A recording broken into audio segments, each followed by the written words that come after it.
And then what happens though is if we become too passive in our life for too long, it creates hard times. And I share that with you because I don't want your 20s through your 40s, maybe even 50s, to be more passive, where you're doing the things in the moment that you enjoy without regard for what the future will look like from 50 to 80, or ideally from 50 or 60, let's say, to 100. What are those years gonna look like?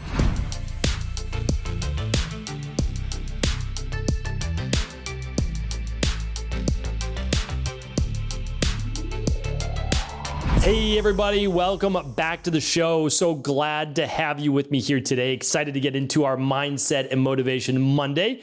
Best way to start your week. Today we're going to be talking about, I believe, an old adage that I don't necessarily think will lead to your greatest amount of happiness in life. And that is the phrase, do what makes you happy. Now, I do want to get to the point right away and say, yes, you should absolutely do the things that make you happy in life. There's no doubt about that. And I think where we get lost is that a lot of times, especially in our 20s and maybe even early 30s, we get caught up with all the things that are fun to do. Right? And this can happen later in life as well. There's no doubt about it. The problem is this, though. If we're always doing the things that bring us pleasure in our life, we may be foregoing that of which we know we need to do in order to be successful in the areas that maybe mean the most to us later in life, such as family, relationships, career, spirituality, health, body transformation, whatever it may be. And the reason why I mention that now is that we can do a lot of detriment to ourselves in our 20s and 30s and all the way through, let's say, 50s, 60s, by foregoing what we know we should do in order to set ourselves up for success. So let me just give you a health-based example. For me, if someone has been, let's say, smoking cigarettes, not getting enough sleep, not eating as well as they should, drinking alcohol most nights of the week, we know that they're doing things that they really enjoy, right? They're doing things that they may love. There's a lot of people who love smoking. They do. A lot of people who love drinking alcohol. A lot of people who love eating out all the time. Like, they love doing that. And they love working really hard. They love not getting a lot of sleep because it allows them to do more of the things that they love. The problem is that if you keep doing all of those things in your 50s, you're absolutely going to see what the last 40, 50 years has done to your body. Now, can you reverse it? Yes, you can, like to degrees, but it's going to be more challenging because you've already put a lot more miles on the body. So this can go literally for anything. I mean, there's a lot of friends, colleagues who've confided in me, and they've really enjoyed themselves, again, working hard, traveling, improving their career, but never really looked into being serious about relationships, just kind of going from relationship to relationship and not really making it a priority.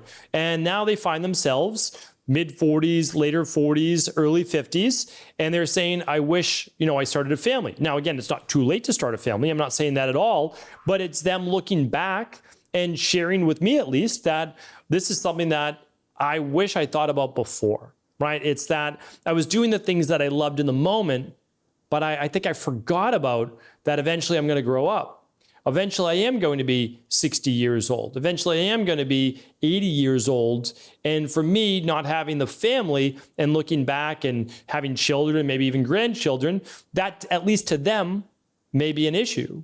And so what I say is, no matter where you're at in your life, at least explore the spirituality aspect, the relationships and family aspect, the health aspect, the body transformation, because I'm just telling you right now, again, to me, it doesn't matter if someone is, within their healthy BMI or they're 100 pounds overweight. That does not matter to me in terms of vanity metrics or what person thinks this body looks good or doesn't look good. That's not what it is at all. But it is about health.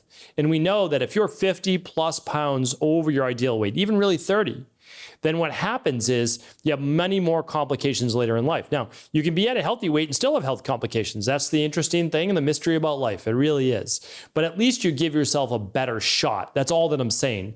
So if you're dealing with 50 plus pounds and it's been years since you've had the weight on and you haven't made it a priority, maybe again, you make it a priority. Again, it's not for me to tell you how to live your life.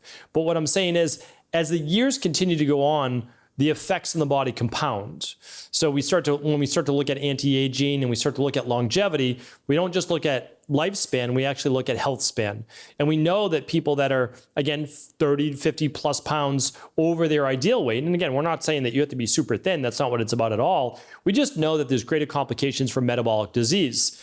And metabolic syndrome or metabolic disease is basically looking at cardiovascular issues, blood pressure issues, and type 2 diabetes. And because of that, well, then it just leaves you more susceptible to every inflammatory-based condition out there, and then it could lead to autoimmune issues, cancer, and much more. So again, nobody gets a free ride, right? Nobody says like it can't happen to anybody, but it makes it that much more challenging as you move through life. So again, when I look at this, I say, well, is the person exercising? No, let's say not enough time. Okay, are they eating well? Well, when they're able to, but they also like to go out to eat a lot and consume a lot of alcohol. Okay, what about their sleep? Well, they're going to bed a little later than they should, closer to midnight or so. So when I look at these things, I'm saying, okay, they're enjoying their life now, right? They're living in the moment. Amazing. I love that as well. And you want to live in the moment. But what you don't want to do is live in the moment and then forego your future. That I see as an issue. And so when I hear this, do what makes you happy, I agree, but have a long-term mindset as well. So I absolutely do what makes me happy. But I also do things that don't necessarily make me happy. Like there are work things that I have to do that don't necessarily make me the happiest. I know I love my work, but there are some things that I don't love, right? There are some pieces to it. In terms of, again, staying healthy, I don't love going to bed between 9:30 and 10 p.m. I don't love going to bed that early. I also don't always get to eat all of my favorite foods because for health-based reasons, I'm trying to eat healthier. So I don't necessarily love all those things, but what I do love are all of the outcomes. And that's what I want to share with you here today. Because what you really want to focus on is outcomes, not necessarily the moment.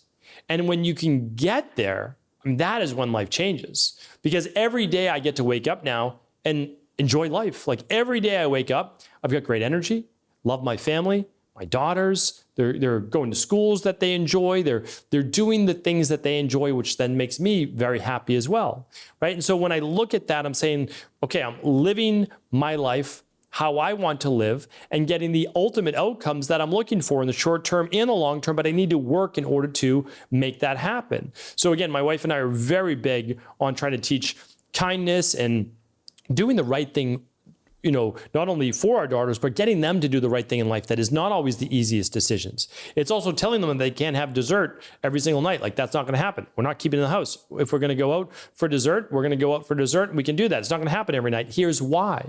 And it's not that we're trying to deprive our children of enjoying and loving the things that they love in this very moment, but it's saying there are also consequences to doing what we love. And sometimes that is a future that we don't want for our daughters, which might be one of sickness and inflammatory-based issues, even as a child, but certainly not setting them up, for adulthood as well. So now it's setting up it's trying to find that balance between the psychology of not deprivation, but also of understanding that sometimes you're going to deprive yourself, meaning like you always want these things every single time. Every day you want chocolate chip cookies, right? Because they're delicious.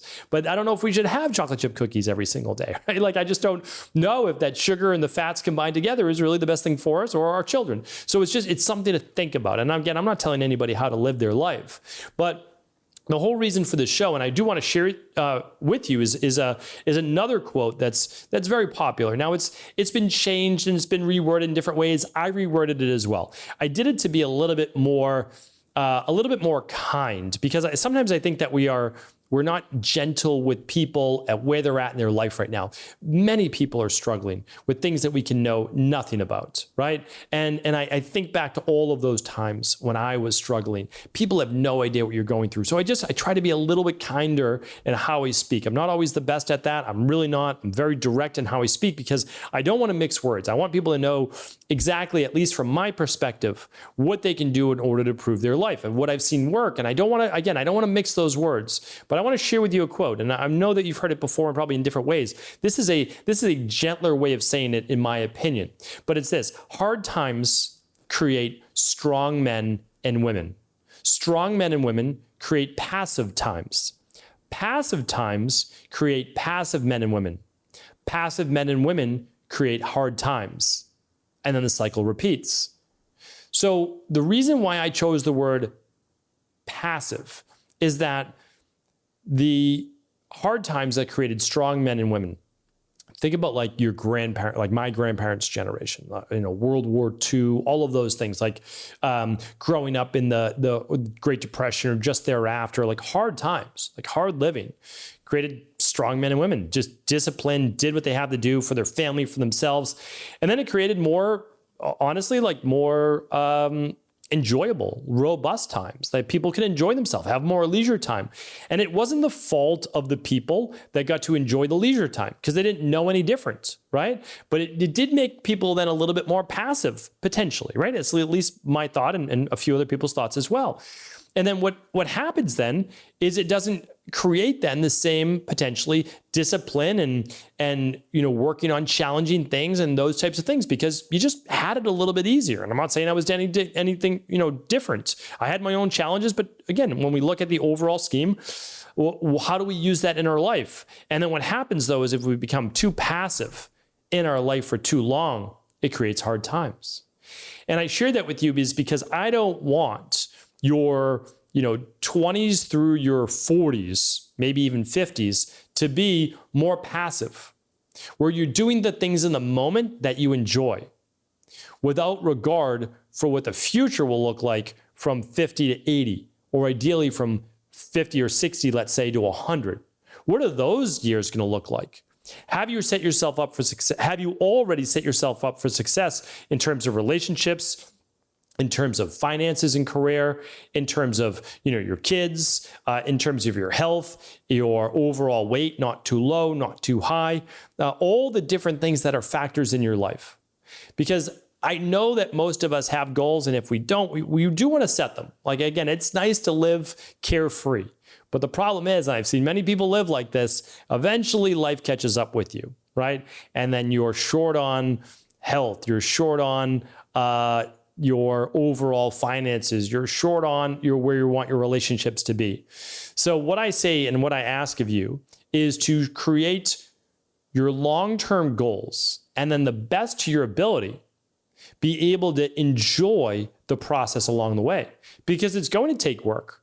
The truth is that a lot of the long-term goals you have, you're going to have to make sacrifices in this moment.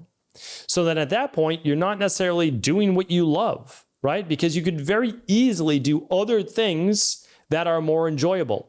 You can eat the foods that are more enjoyable, not exercise, and instead watch TV more enjoyable, right? You can work longer hours if you love your job maybe, but then you're missing out on what? Family, relationships, and also your sleep.